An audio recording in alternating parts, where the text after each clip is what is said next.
오늘 설교의 제목은 믿음이 약한 자들의 약점을 담당하십시오 라는 제목으로 말씀을 증거합니다. 906명의 교수들이 설문을 통해서 2020년 작년 한 해 동안의 사자성어를 뽑았습니다. 그 사자성어는 아시타비입니다. 아시타비. 아시타비는 내로남불. 들어보셨죠? 내가 하면 로맨스, 남이 하면 불륜. 그게 내로남불이에요. 그것을 한문으로 옮긴 신조어입니다. 정치, 사회 전반에 소모적 투쟁이 반복되었던 현실을 반영하고 있습니다. 모든 잘못을 아시타비를 추천한 중앙대 심리학과 정태현 교수는 이렇게 말했습니다.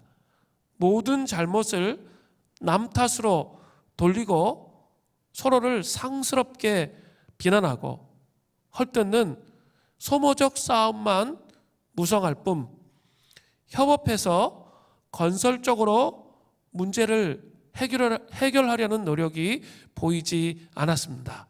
그래서 아시타비를 이렇게 추천했다는 것이죠. 그 2020년을 잘 돌아보면 우리 사회나 정치 안에서 이런 모습들이 참 많았던 것 같습니다. 그런데 이러한 극단적으로 가는 사회 현실에 기름을 부은 것은 유튜브 알고리즘입니다. 확증 편향, 그런 말 들어보셨죠? 점점 더 그 확증 편향을 더 강해지게 하는 구조를 만들어내는 거죠. 자기가 보고 싶은 것만 보니까 그게 알고리즘으로 인해서 계속 연결되면서 자기가 갖고 있는 생각을 더 강하게 만드는 그런 시대에 우리가 살고 있다는 거예요. 얼마 전 국민일보를 보니까 이슈와 탐사에서 상식이 두 개인 나라라는 제목으로 이러한 문제를 다루었습니다. 한 정치 채널을 운영하는 사람이 그 이슈 안에서 이렇게 말했습니다. 극단적인 사람들은 매운맛을 좋아합니다. 돈을 주고 누굴 욕해달라고 합니다. 거기에 따라가서 돈맛을 알게 된 유튜버들은 더 적극적인 소재를 만듭니다. 더 센 걸 보여주어야 합니다. 처음엔 좋을 줄 모르지만 한번 이걸 들어주기 시작하면 결국 괴물 채널이 되고 돌이킬 수 없습니다. 이런 이야기를 했어요. 이 알고리즘의 이 무서움, 또 이 자극적인 것을 추구하는 시대의 상황, 그것을 잘 보여주고 있습니다. 사람들은 자꾸 더 자극적이고 매운맛을 원합니다. 그 자극적이고 매운맛에 맞추다 보면 더 맵게 하려다가 괴물이 되고 만다는 거죠. 문제는 이러한 자극적인 것이 많아지면 서로 다른 입장에 있는 사람들과는 대화가 완전히 단절된다는 사실입니다. 우리는 심각한 이런 시대 정신 속에서 서로 대화의 단절을 경험하는 그런 심각한 시대 정신 속에서 삶을 살고 있습니다. 그런데 이러한 시대에 살고 있는 한국교회는 이런 시대 정신으로부터 자유로울까요? 이런 시대 정신에 위에서 이 복음으로 그것을 바라보고 있을까요? 결코 그러지 못합니다. 한국교회는 언제부터인지 모르지만 그리스도를 잃어버리고 비판과 판단과 업신여김과 상처의 왕국이 되어버린 듯한 그런 느낌을 가질 때가 참 많습니다. 한국교회와 성도들은 반드시 하나님의 심판대 앞에 서서 고개 숙인 채 자신의 죄를 자백할 날을 맞이하게 될 것입니다. 형제를 상하게 했던 사람들은 자신의 일을 하나님께 직고하게 되는 그 날이 오게 될 것입니다. 그러나 너무나 안타깝게도 그날이 오기 전에 한국교회의 생명력은 점점 꺼져가고 있는 것은 아닌지 생각해 보게 됩니다. 눈만 겨우 뜬 채 숨쉬는 한국교회들이 너무나 많아요. 움직이지도 못하고 말하지도 못하고 걸을 수도 없고 몸을 뒤척일 기력도 없이 그냥 누워있는, 완전히 난도질을 비판과 판단과 비방과 여러 가지 것으로 인해서 막 난도질을 당해서 뒤척일 기력도 없이 누워있는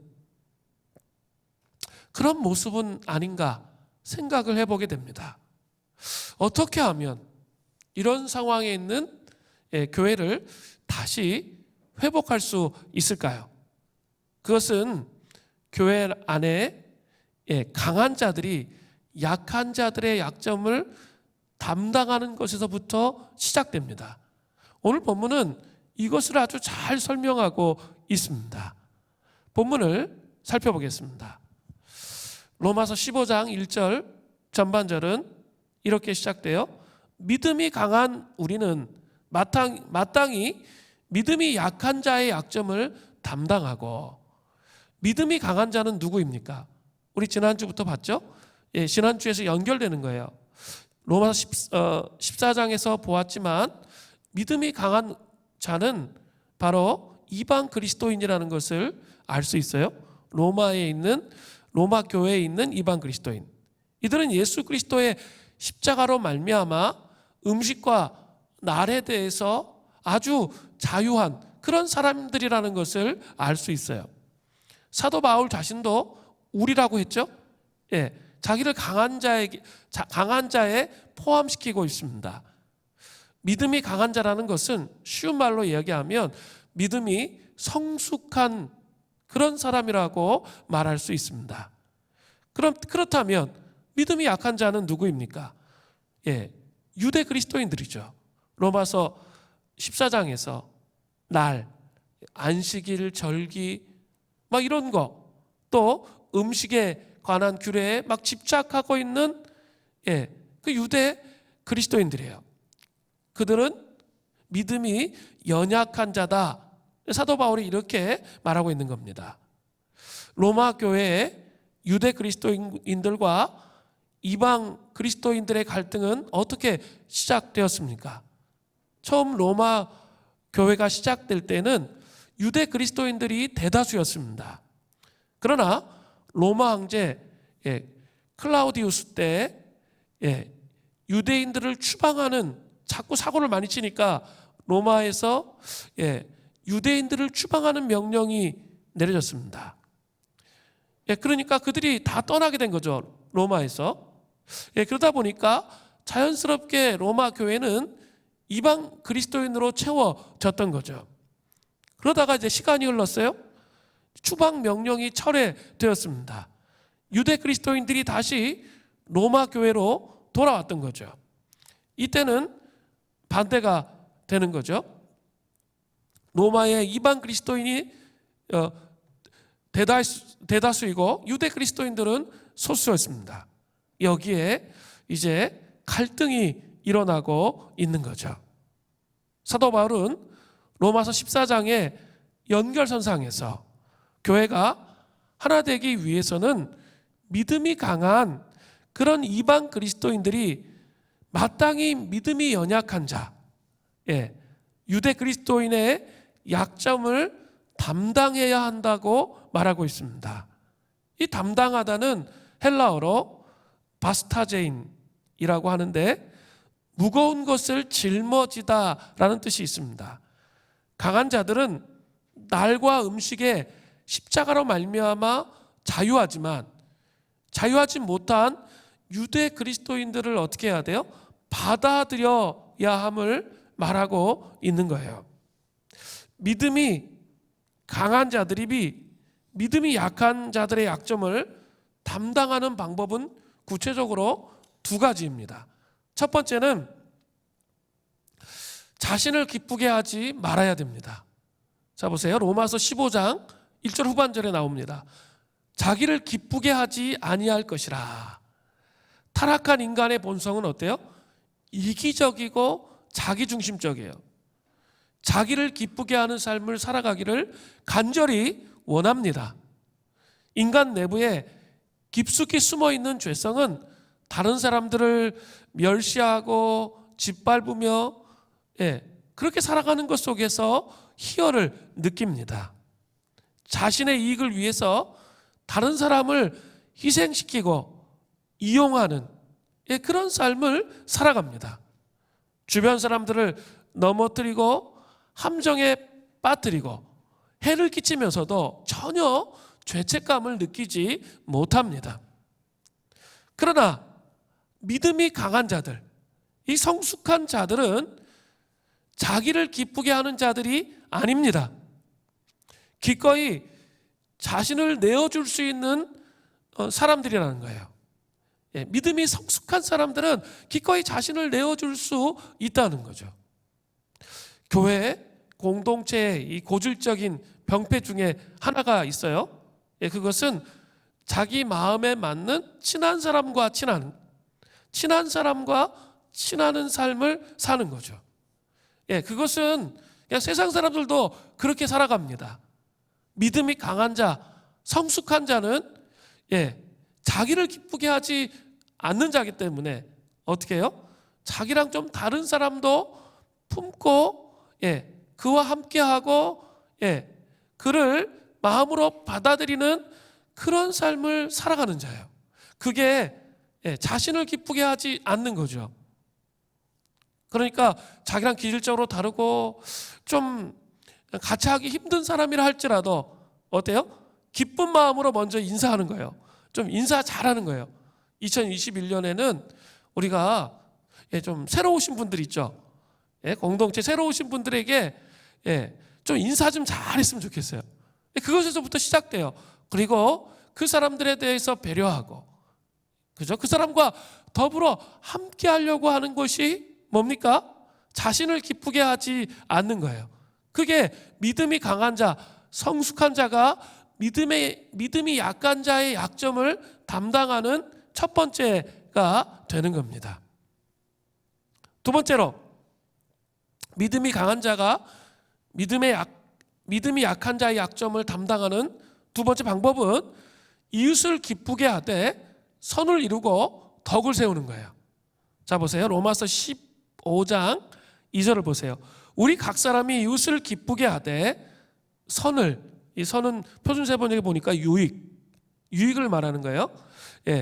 유익을 이루고 덕을 세우도록 할지니라. 자, 앞에 보세요. 이웃을 기쁘게 하되 이렇게 돼 있죠. 앞 구절에 중반절에. 이웃을 기쁘게 하되는 성경이 정죄하는 사람을 기쁘게 하는 것과 혼동하면 안 돼요.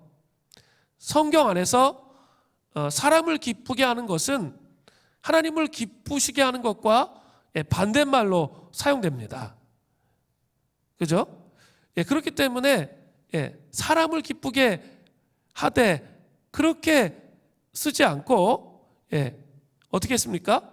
조건절을 붙인 거예요. 앞에 이웃을 기쁘게 하라. 그 조건절을 붙여놓고 어떻게 합니까? 뒤에 곧바로 뭐가 따라옵니까? 선을 이루고 덕을 세우는 일을 하는 게 이웃을 기쁘게 하는 거라는 거예요. 그러니까 이웃에게 유익을 끼치고 덕을 세우는 것, 그것이 이웃을 기쁘게 하는 거예요. 사람을 기쁘게 하는 건 뭡니까? 이렇게 사람이 두려워서, 그죠? 사람이 두려워서 그 사람이 뭐라 그러면 막 마음에 막 불안과 두려움, 존재의 불안 막 이런 것들이 있으니까 어떻게든지 그 사람한테 막 맞추려고 하는 거 있죠. 그것은 바로 사람을 두려워하는 거예요. 사람을 두려워하면 반대말이라고 했죠. 하나님이 절대 기뻐하지 않으세요. 그리고 그 사람의 신앙생활은 사람에게 매여 있는 신앙생활이기 때문에 성숙으로 나아갈 수가 없게 되는 거예요. 그러나 이웃을 기쁘게 하는 것은 다른 의미라는 거죠. 이웃에게 유익을 줄 수 있어야 되고요. 덕을 세울 수가 있어야 된다는 거죠. 2021년 신년을 시작하면서 믿음이 성숙한 우리가 해야 할 일이 있다면 믿음의 약한 자의 약점을 담당하는 것인데 이웃을 기쁘게 하는 삶을 살아가는 것이 정말 중요한 거예요. 그들의 그들을 유익하게 하고 덕을 세워야 되는 거예요. 제가 이제 송구영신 예배 12월 31일 날 이렇게 드리려고 준비하다가 저녁에 식사하러 집에 갔는데 초인종이 딱 울렸어요. 그러면서 이렇게 치킨 한 마리, 맛있는 치킨 한 마리 신방을 다닌다고 두 자매가 이렇게 찾아왔어요. 근데 가만히 생각해 보면 2020년 정말 힘들었잖아요. 한 해를 잘 마무리하고 그리고 새해를 맞이하려면 자기에게도 시간이 필요하고 뭐 준비해야 되는데 그런 것을 기꺼이 내려놓고 자기 소그룹의 이 식구들 가정마다 다 자녀가 있는데 자녀가 많이 있는데 한 7가정을 좀 신방하려고 한대요. 그러면서 그 7가정을 다 돌아가 다니면서 어떻게 해요? 자기를 위해서 시간을 쓰는 게 아니라 자기를 기쁘게 하는 게 아니라 다른 형제 자매를 위해서 자기 시간을 내어줘서 그들을 기쁘게 하는, 그들을 유익하게 하고 자녀들을 유익하게 하고 또 이렇게 잘 한 해를 마무리할 수 있도록 돕는 격려와 위로의 시간이 되잖아요. 그죠? 그런 것들이 바로 이웃에게 선을 이루고 덕을 세우도록 하는 것입니다. 그렇게 하면 참 신기한 것은 자기를 기쁘게 한 것도 아닌데 신기한 것은 하나님의 채우심을 경험하게 되는 거죠. 자기를 기쁘게 하지 않고 이웃을 기쁘게 하면 역설적이게도 자기 마음 안에도 충만한 기쁨이 다가온다는 거예요. 그게 바로 영적 성숙으로 나아가는 길이에요. 믿음이 강한 자가 해야 될 길이에요. 그냥 믿음이 강한 자는 앞에서 막 싸움 따기 돼가지고 막 같이 싸우는 그런 사람이 믿음이 강한 것이 아니라는 거예요. 연약한 자의 약한 자의 약점을 담당하고 그들을 살피면서 세워지는 그것이 필요한 거예요. 그러면 역설적이게도 하나님의 기쁨이 그 영혼 안에 부어지게 된다는 거죠. 자, 그렇다면 이제 더 생각해 보아야 할 것이 있습니다. 왜 강한 자, 성숙한 자가 그 약점을 담당해야 할까요? 그 약한 자의 약점을 왜 담당해야 될까요? 제 방법을 말씀드렸고 이제 뭐예요? 왜 담당을 해야 되냐는 거예요. 약한 자의 약점을 왜 담당해야 되는지 두 가지로 말씀하세요. 첫 번째는 그리스도께서 자기를 기쁘시게 하지 않으셨기 때문이에요. 로마서 15장 3절을 보세요. 그리스도께서도 자기를 기쁘시게 하지 아니하셨나니 기록된 바 주를 비방하는 자들의 비방이 내게 미쳤나이다 함과 같으니라. 사도 바울은 구약 10편 69편 9절을 인용해서 예수 그리스도께서도 자기를 기쁘게 하지 아니했다라는 것. 그죠? 그렇게 나오죠? 기록된 바 주를 비방하는 자들의 비방이 내게 미쳤다는 거죠. 하나님을 비방하는 비방이 하나님께 예수님께 미친 것을 말하고 있는 겁니다.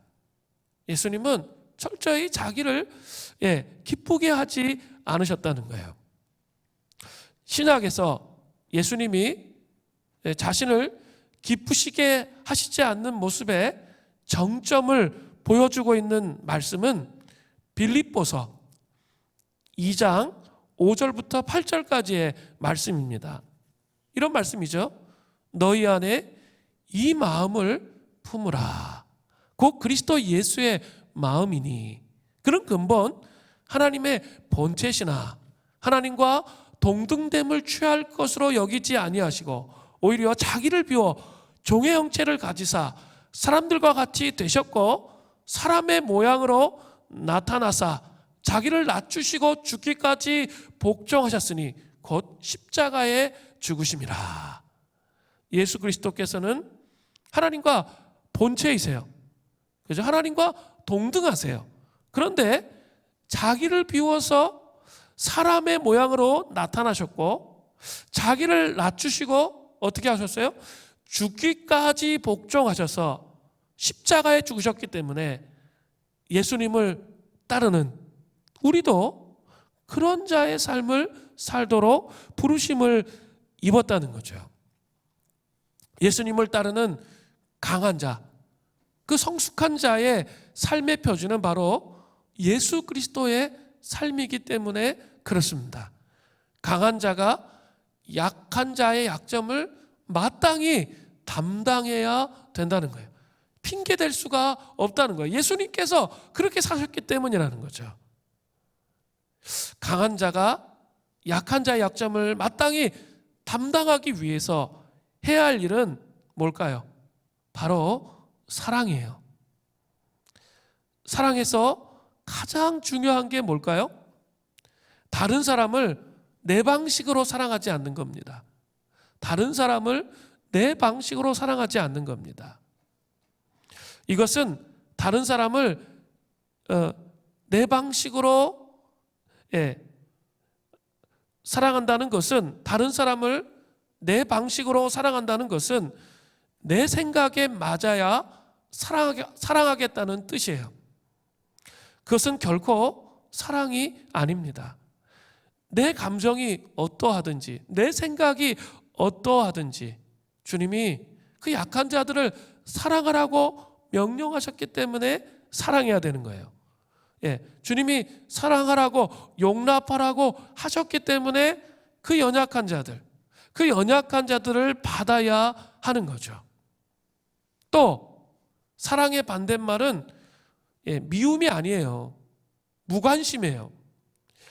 힘드니까 우리 어려움의 시간들이 계속 되다 보면 모든 것들이 귀찮아져요. 사람을 섬기고 사람을 세우는 이런 삶이 막 귀찮아지면서 미워하는 게 아니라 관심이 없어지는 거죠.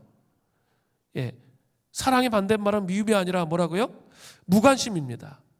그렇게 관심이 없이 무관심하게 그냥 자기에게 집중된 그런 삶을 살아가는 것은 자기를 기쁘게 하는 삶이에요. 결코 하나님을 기쁘시게 하는 삶이 될 수 없다는 겁니다. 예수님을 본받아서 자기를 기쁘게 하지 않는 삶을 살기 위해서는 또 필요한 게 뭐가 있을까요? 내적인 동력이 필요한 거죠. 예수님을 본받기 위해서는 내적인 동력이 필요해요. 우리 내면에 무엇인가 채워지는 게 있어야 이러한 믿음의 생활을 할 수 있게 되는 거죠.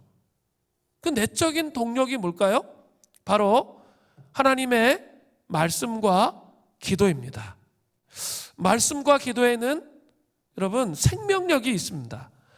말씀과 기도를 계속해서 영혼에 물을 주고 걸음을 주면 믿음이 점점 자라고 성장합니다. 그것을 포기하지 않고 말씀과 기도를 통해서 계속 영혼에 물을 주셔야 돼요. 그리고 걸음을 주시면 믿음이 자라요. 방법이 없어요. 말씀과 기도를 통해서 그 영혼이 그 믿음이 강한 자가 되는 거예요. 오늘 본문은 그 중에 하나님의 말씀의 유익이 그 뒷절에 바로 따라옵니다. 로마서 15장 4절을 보세요. 이 내적인 이 동인이 말씀으로 채워지는, 그래서 하나님을 그리스도께서 자기를 기쁘시게 하지 않은 삶을, 그 본받아가는 삶을 어떻게 살 수 있는지 보여주고 있습니다. 로마서 15장 4절을 보세요. 무엇이든지 전에 기록된 바는, 구약 성경을 의미해요. 우리의 교훈을 위하여 기록된 것이니 우리로 하여금 인내로 또는 성경의 위로로 소망을 가지게 함이니라. 자, 성경의 유익이, 그 내적인 동인을 주는 성경의 유익이 세 가지 유익으로 나타납니다. 첫 번째 유익은 뭡니까? 교훈이에요. 가르침. 하나님의 말씀은 우리를 교훈합니다. 가르쳐요. 우리의 인생의 나침반과 같아요. 나침반이 없으면 어때요? 하나님의 교훈을 받지 않으면, 이 가르침을 받지 않으면 방향을 상실해요. 그리고 어디로 가야 할지 알지 못합니다.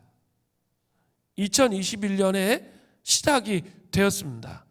이 연초에 좀 속도를 멈추세요. 그냥 이렇게 오래간만에 쉬니까 퍼져 있자 이러지 마시고요. 속도를 멈추고 하나님께서 말씀하시는 방향을 설정하시는 은혜가 있기를 바랍니다. 그러려면 어떻게 해야 돼요? 우리 물된 동산 수림교회의 신앙의 사이클 첫 번째로 10장을 읽으셔야 돼요. 그죠? 율법이 아닙니다. 그렇지만 여러분 훈련을 위해서 10장을 읽으실 것을 강권합니다. 제가 아까 말씀드렸죠? 아침에 못 읽으면 점심때 나눠서 읽으세요. 저녁 때. 그러면서 뭔가 자기 영혼이 말씀으로 채워져서 영혼에 물을 주고 거름을 주어서 이 하나님께서 우리에게 말씀하시는 것이 무엇인지 2021년을 말씀을 통해서 제대로 설계해 가는 것이 중요한 거예요. 물론 이렇게 우리가 제비뽑기를 통해서 말씀을 뽑는 거 중요해요. 그죠? 보니까 엄청나게 많은 사람들이 다 이렇게 뽑았더라고요. 그리고 막 여러 번 뽑은 사람도 있더라고요. 뭘 여러 번 뽑으세요? 그냥 한 번이면 끝나는 거예요. 말씀이 다 똑같지 뭐 다 그게 다르다고 생각해서 여러 개 뽑으세요. 그것은 자기에게 원하는 말씀 받기를 원하는 거지. 그러지 마세요. 하나님 말씀하신 것에 자기를 맞추세요. 왜 자꾸 자기 생각에 하나님을 맞추려고 하세요? 그러지 마시고요. 중요한 것은 그 말씀을 뽑고 그냥 뽑고 끝나면 안 되고 계속 묵상을 해야죠. 그냥 뽑은 상태로 놔두면 그건 그냥 뽑은 말씀에 불과해요. 그런데 그것을 반복적으로 묵상하고 씨름할 때 그게 내 영혼 안에 뿌리가 내려지는 거잖아요. 말씀을 계속 반복적으로 묵상하면서 씨름할 때 그 안으로 들어갈 수 있고 방향이 설정될 수 있다는 거예요. 그죠? 자기 생각이 아주 강한 사람들은 있죠. 특별히 배나 그 말씀을 가지고 씨름하는 그 말씀을 갖고 씨름하는 그 작업이 필요해요. 이게 안 깨지면 자기의 삶의 방향이 보여질 수가 없어요. 그리고 이렇게 말씀 앞에 자기의 영혼이 이렇게 굴복되는 것, 자기의 감정, 자기의 생각, 자기의 의지가 굴복되는 경험을 반드시 해야 돼요. 그렇지 않으면 제대로 된 그리스도인의 삶이 될 수가 없어요. 굴복되어지면 그 다음부터 삶에 대한 하나님의 인도가 우리의 삶 속에 들어온다는 거예요. 그러기 위해서 지금 시작한 게 뭐예요? 말씀을 계속 읽는 거예요. 그 작업을 해주세요. 그리고 또 어떻게 하셔야 돼요? 특별 기도에 꼭 접속하세요. 그래서 우리가 함께 이 신년에 말씀과 기도로 우리의 체질이, 영혼의 체질이 좀 강한 자가 될 수 있도록, 신앙의 성숙으로 나아갈 수 있도록 그렇게 준비되어져야 한다는 거죠. 그렇지 않고 굳은 마음의 판 안에다가 자꾸 뭔가를 넣으려고 하면 넣어집니까? 안 넣어집니까? 넣어지지 않아요. 그러니까 예배 시간에 와서 맨날 졸 수밖에 없어요. 피곤해서 조시는 건 제가 이해되는데 허구한 날 조시는 거는 문제가 있는 거예요. 지금 제 영혼 안에 뭔가 하나님의 말씀을 자기가 받아들이고 싶어 하지 않는 거예요. 그게 깨져야 돼요. 그 말씀을 통해 그게 깨어질 때 하나님의 그 교훈을, 그 가르침을 받아들일 수 있는 마음의 상태가 되는 거예요. 그래 하나님의 인도하심을 받을 수 있는 겁니다. 두 번째로 하나님의 말씀의 유익은 뭐예요? 인내하게 합니다. 제가 창세기를 읽다가 아브라함의 얘기를 읽었어요. 아브라함은 창세기 12장에서 75세에 부르심을 입었어요. 가나안 땅에 들어와서 약속의 말씀, 자식을 주시겠다는 약속의 말씀을 받았죠. 그런데 아브라함이 언제 그게 이루어져요? 25년이 지난 후에 100세 때 그게 이루어집니다. 25년이라는 시간을 한번 생각해 보세요. 아직 25년도 못 산 사람 많잖아요. 25년이라는 세월을 한번 생각해 보세요. 쉽지 않은 거예요. 그러니까 중간에 뭐예요?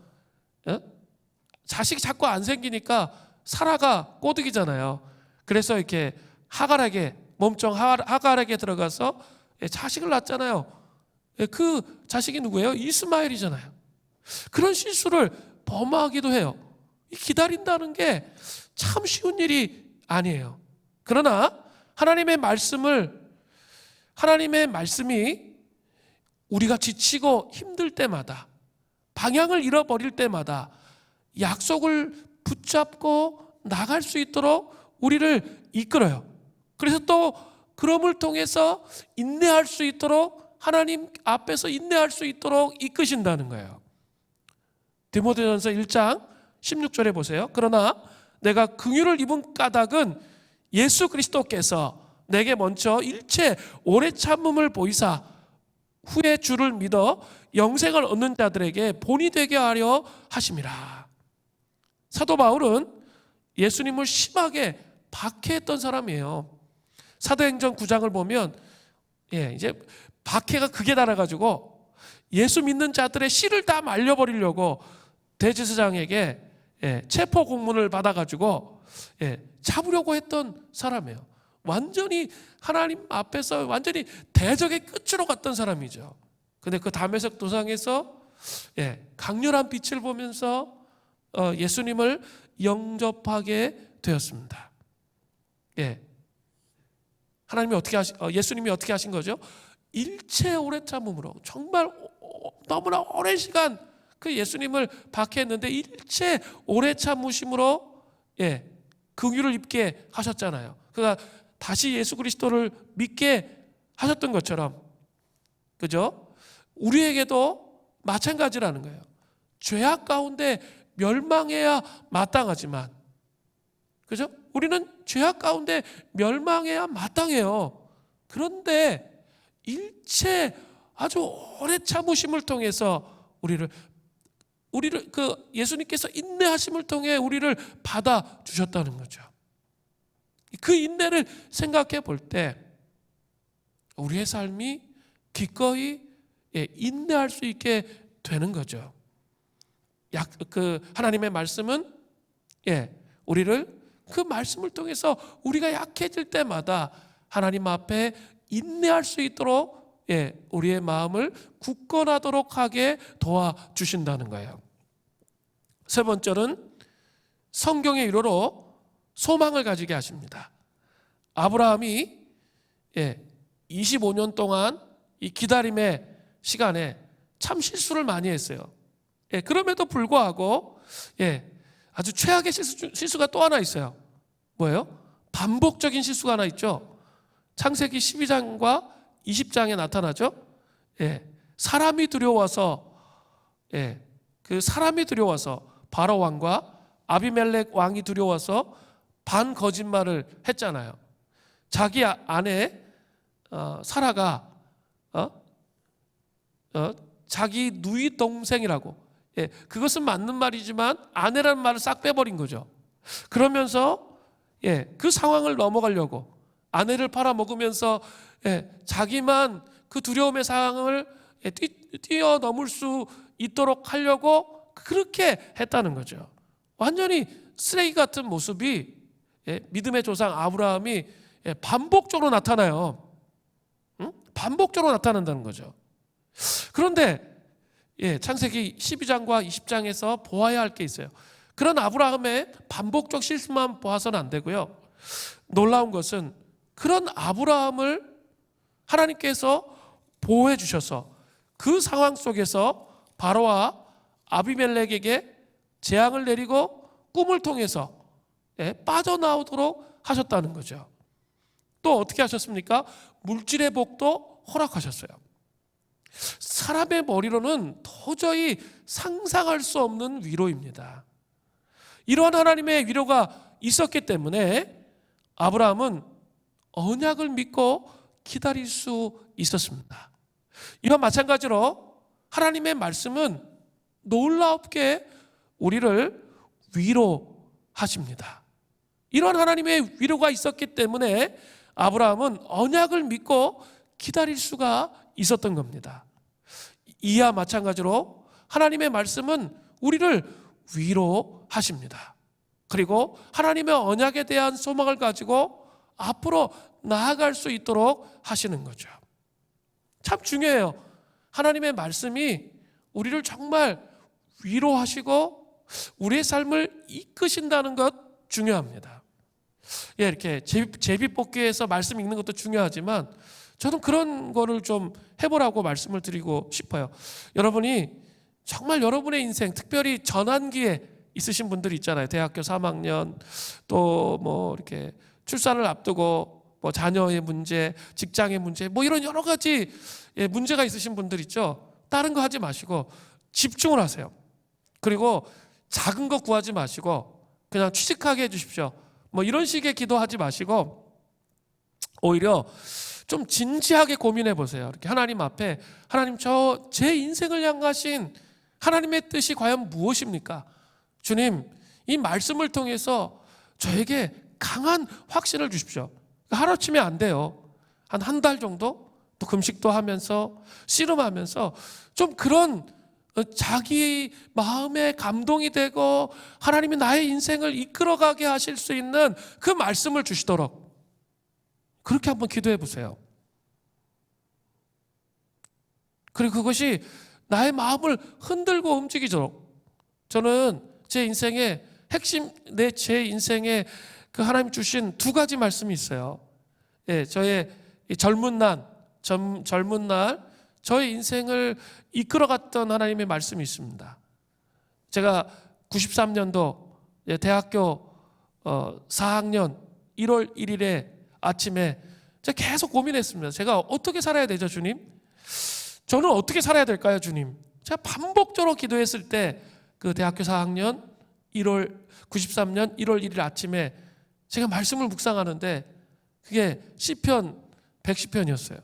근데 110편 3절 말씀이 강하게 제 마음의 중심에 막 압도되어서 제 마음 중심에 다가왔어요. 주의 권능의 날에 주의 백성이 거룩한 옷을 입고 즐거이 헌신하니 새벽 이슬과 같은 주의 청년들이 주께 나오는도다. 예, 새벽 이슬과 같은 주의 청년들이 거룩한 옷을 입고 주님 앞에 나오게 하는 삶을 내가 살아야겠다. 이런 감동이 오더라고요. 뭐 어떻게 살아야 될지는 모르겠어요. 그러나 제가 정말 새벽 이슬과 같은 주의 주님 앞에 나오게 하는 일에 저의 인생의 이 젊은 날을 제가 온전히 주님 앞에 바치기를 원합니다. 그렇게 고백을 했습니다.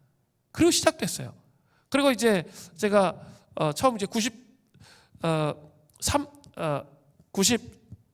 몇 년도지? 하여간 그 다음 해에 이제 캠퍼스 이제 간사를 시작하게 되었는데, 예, 시작하면서 개척을 했어요. 개척을 했는데 맨 처음에는 숫자가 막 많이 모이더라고요. 맨 처음에는 한 형제가 있었는데 사람 모으는데 달인이 있었어요. 그래가지고 금방 한 열 몇 명이 되더라고요. 2명밖에 없었는데. 그러니까 아싸 나도 잘 되겠다 했는데 중간고사 가니까 다 빠져나가더라고. 그래 다시 도로 2명. 뭐 이런 이제 과정들을 많이 겪었어요. 개척하면서. 그러니까 너무 힘든 과정들이죠. 하나님이 저를 연단하시기 위해서, 또 이 사역이 내 힘으로 되지 않는다는 것을 알게 하시기 위해서 그런 과정을 많이 겪게 하셨어요. 근데 그렇게 막 힘들고 어려울 때 제가 이 말씀이 생각나는 거예요. 늘 이 말씀이 생각났어요. 나의 삶은 하나님께서 새벽의 지수와 같은 주의 청년들을 일으키시는 그런 삶을 살게 하시겠구나.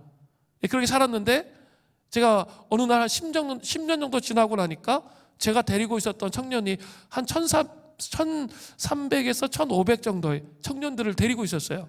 교회 청년들, 예, 또 선교단체 청년들. 이렇게 하다 보니까 하나님께서 그 일을 이루신 거예요. 어떻게 이루어가는지는 몰랐어요. 그러나 그 한 발 한 발 하나님 주신 큰 말씀에 한 발 한 발 가다 보니까, 예, 그 길을 가게 됐던 거죠. 그리고 이제 교회를 개척했죠.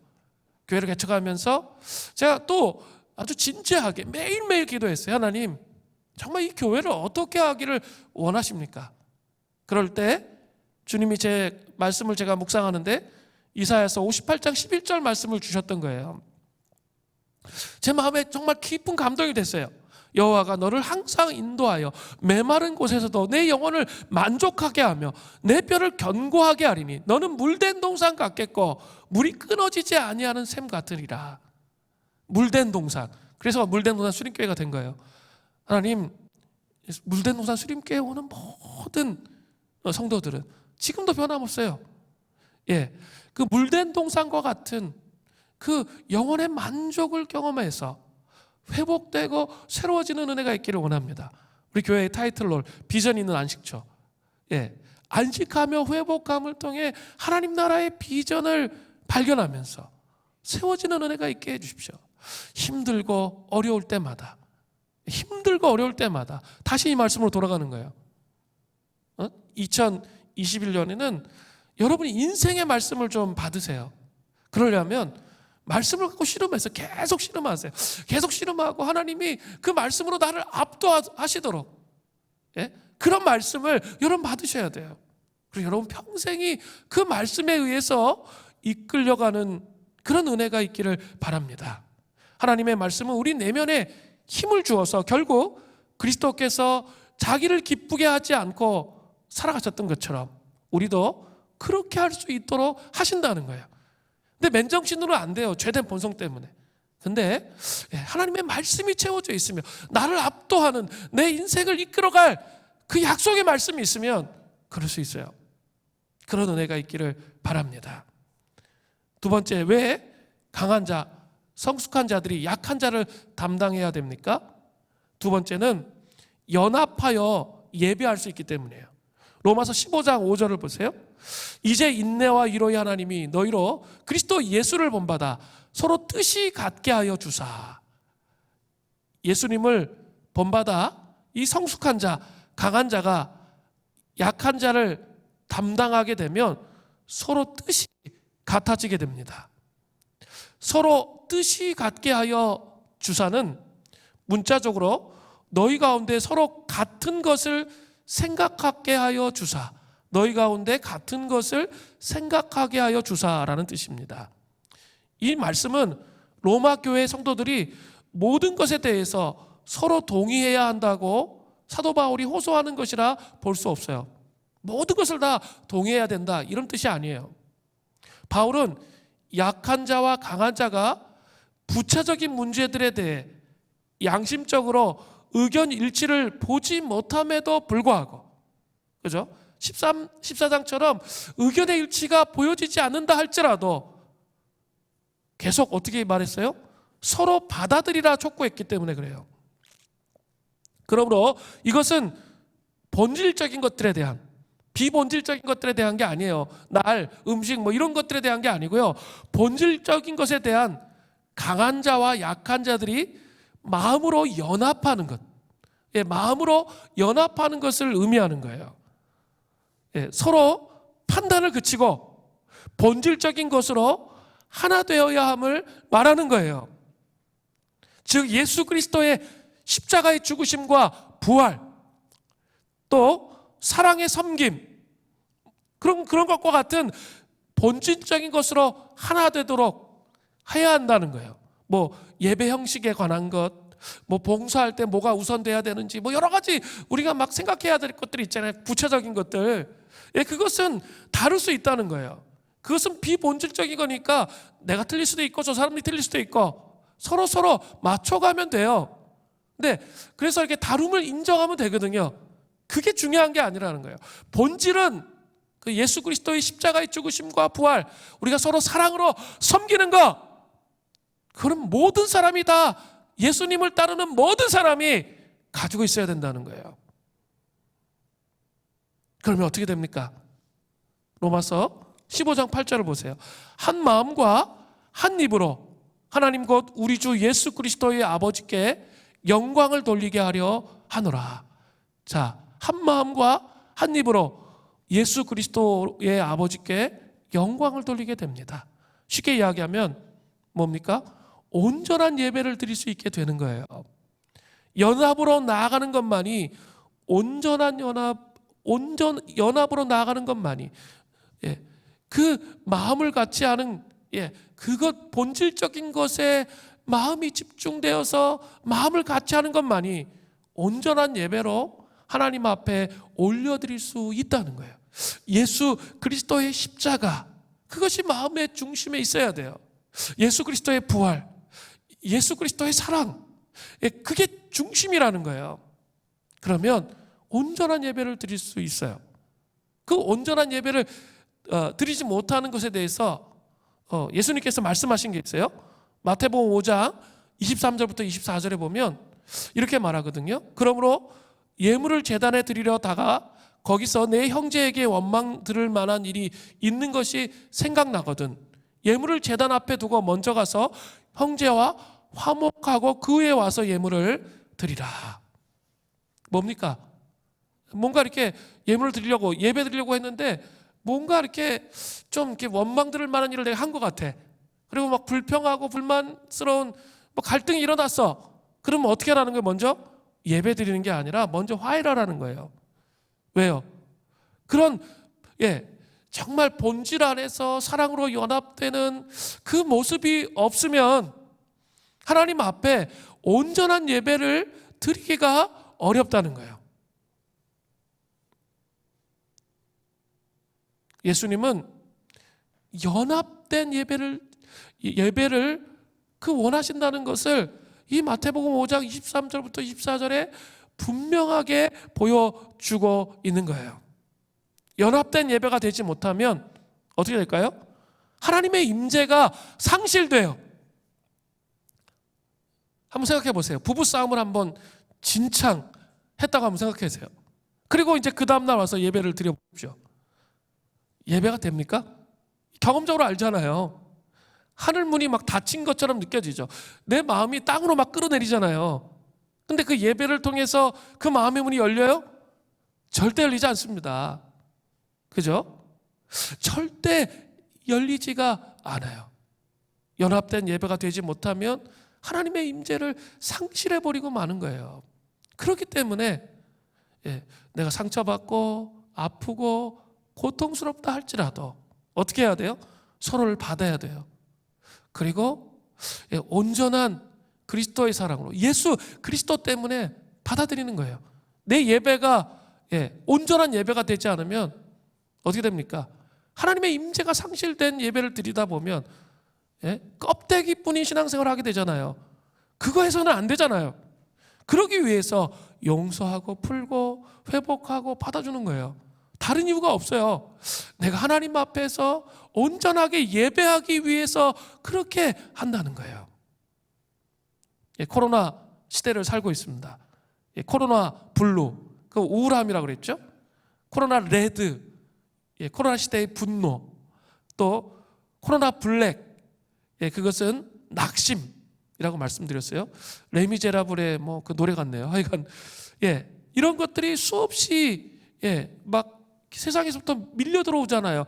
이게 또 교회 안으로도 밀려 들어와요. 성도들이 영향을 받으니까 교회 안으로도 막 밀려 들어오거든요.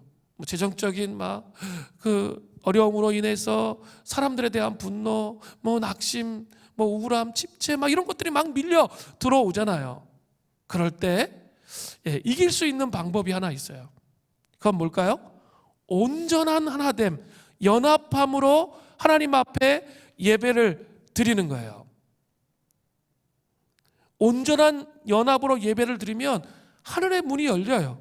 그리고 부흥을 경험하게 돼요. 그리고 하나님이 살아계시다는 게 선포돼요. 물대노사 수림교회가 먼저 모든 성도들이 사랑으로 온전한 연합으로 예배하는 은총이 있기를 바랍니다. 물대노사 수림교회가 하나 되지 못한 책임을 우리 각 사람이 하나님의 심판대 앞에 직고하는 일이 있게 될 겁니다. 제가 지난주에 하나님의 심판대 앞에서 직고한다는 이 설교를 했더니만 자매들이 이렇게 자매 속으로 해서 피드백이 왔어요. 어떻게 목사님이 내 상황을 아셨지? 그리고 막 찔림으로 자기 회개했다고 이런 얘기를 제가 많이 들었습니다. 근데 그것은 제가 오래전부터 저 자신을 생각하면서 이 비판에 대해서 그것이 영적으로 어떤 영향을 나한테 미치는가 묵상을 많이 해보았기 때문에 할 수 있었던 설교예요. 묵상을 많이 해보았기 때문에 했던 설교입니다.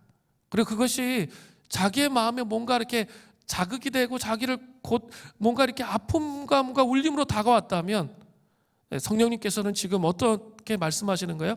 우리가 그런 왜곡된 우리의 삶의 태도를 회개하고 돌이켜서 하나님 앞에 나오기를 원하시는 거예요. 그냥 이렇게 힘들다, 어떻게 하셨지, 부끄럽다 이렇게 하면 안 되고요. 회개해야 돼요. 그런 삶을 회개하고 순종으로 그 말씀을 받아들여서 하나님께 영광을 돌려야 하는 겁니다. 그리고 온전한 예배 안으로 들어가야 돼요. 예배를 위해서 자신의 모든 것을 내려놓으세요.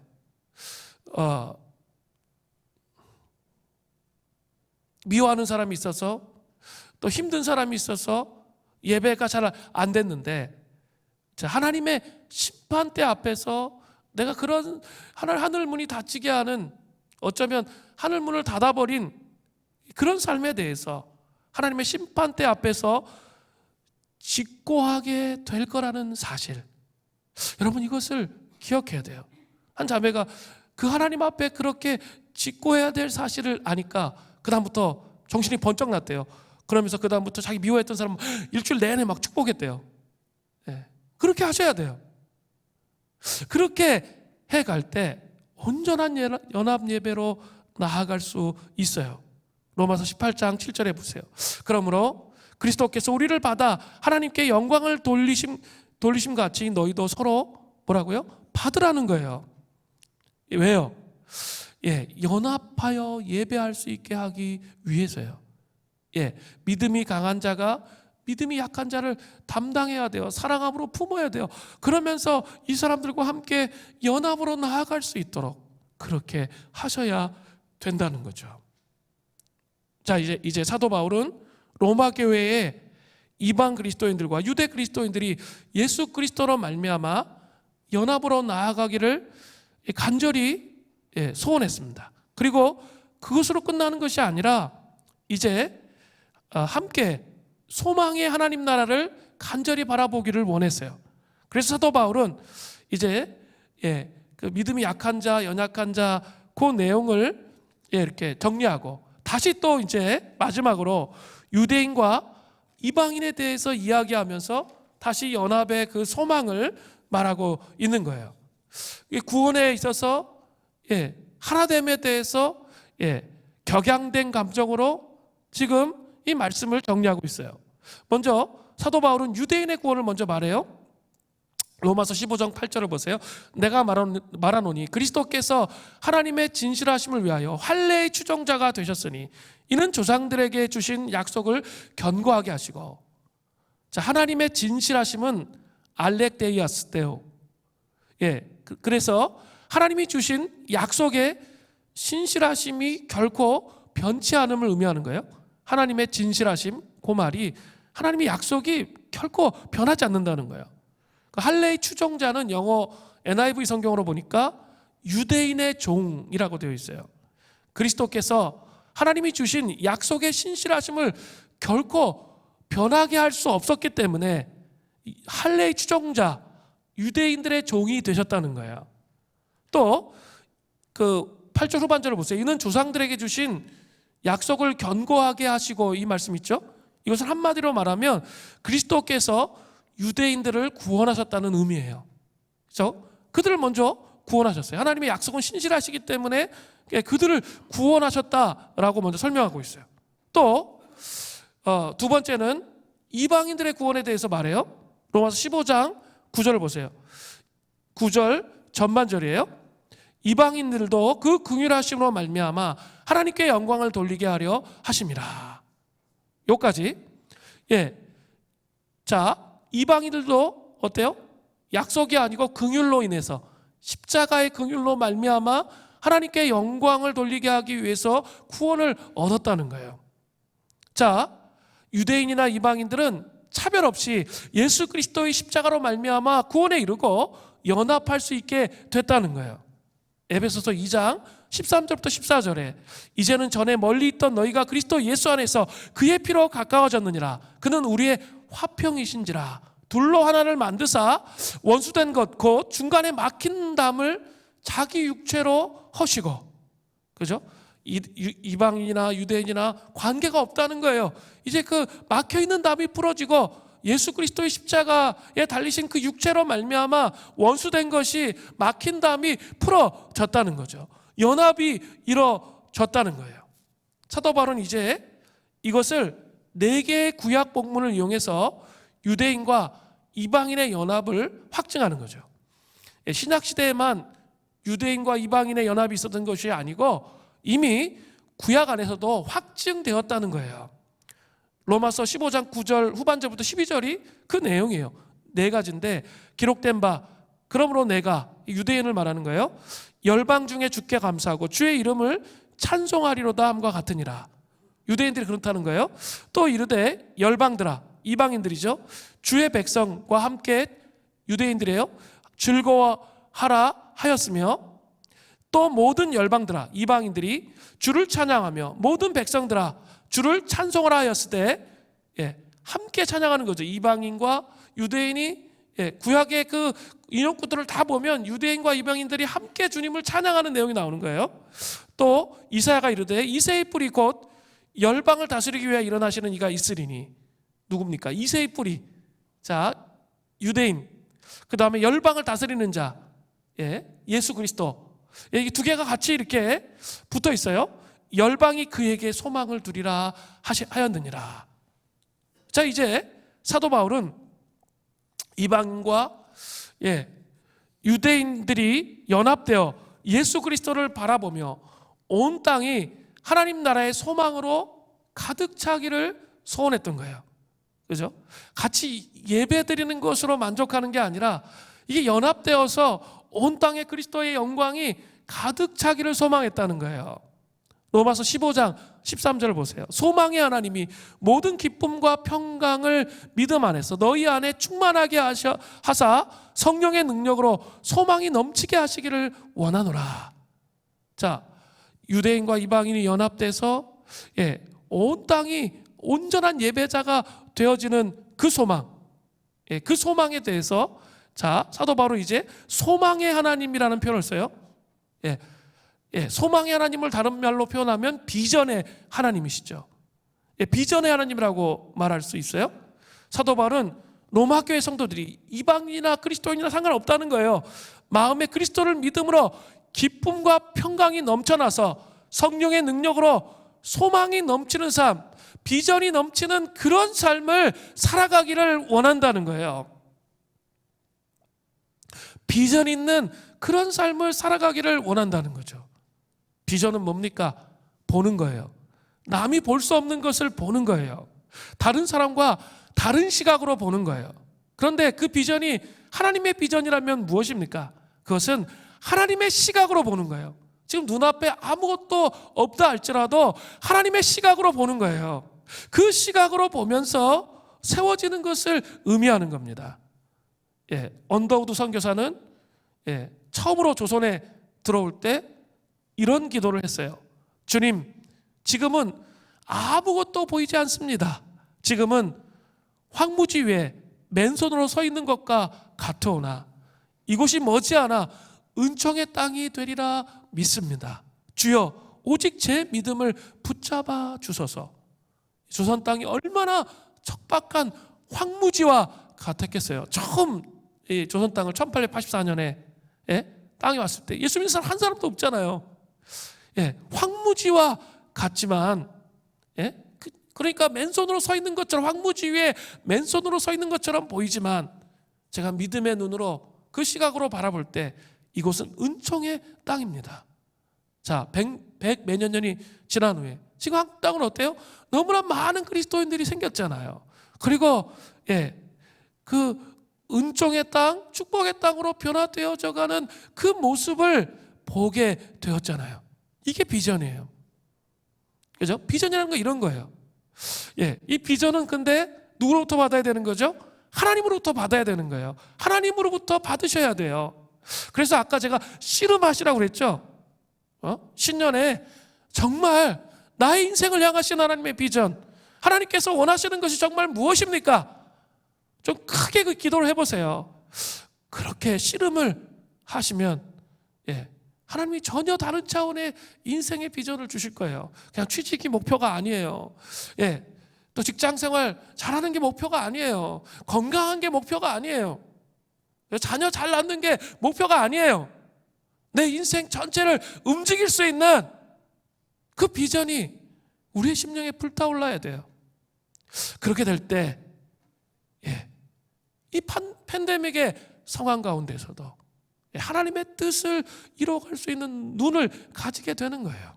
제가 팬데믹 이후에 시간들이 정말 중요하다고 누차 이야기하고 있습니다. 여러분, 눈을 좀 드세요.